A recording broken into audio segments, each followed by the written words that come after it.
Ja čak smatram suprotno, da sam ja najveća žrtva brodskog ugostiteljstva. Ajde kad je već dodirnut hedonik. Ljud sam ja bio na to. Ja sam hedonik trebao, odnosno taj lokal sam ja trebao otvarati prije 10 godina. Brodski ugostitelj koji živi i radi u Njemačkoj, poznat Ivan Šokić, on je to pokušao. Pa je onda došao k meni da bi zajedno sa mnom moj u ono vrijeme postojeći lokal Valinor, da bismo mi renovirali pa zajedno radili. Što je u takvoj vrsti posla normalno i mi smo to prihvatili.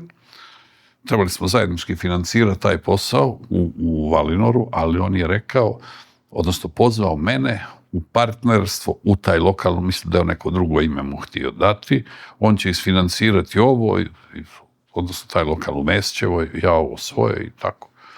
I onda su kod njega nastupili problemi, malo je on tu zastao u radovima, ja sam došao jednom pogled, ne sjećam se čak ni šta sam tamo našao, ali sam, dakle, otišao do, ko je bio tada referent za ugostitelj? Bio je pokojni Balunović. Balunović bio pismen čovjek.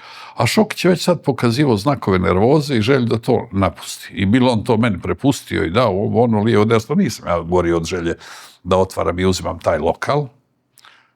Kad sam s Balunovićem porazgovarao i kad mi je Šokić rekao da je on već izveo neke radove. Hajde, ako je uložen novac određeni, jer taj izvedeni rad, to mi je i novac. Pitao sam Balunovića koji su uvjeti, što i kako je. Balunović bio rezolutan i rekao da se tu ne može otvoriti ugostiteljski objekat i da u to neće dobiti dozvolu. Ja, kako znaš da neću?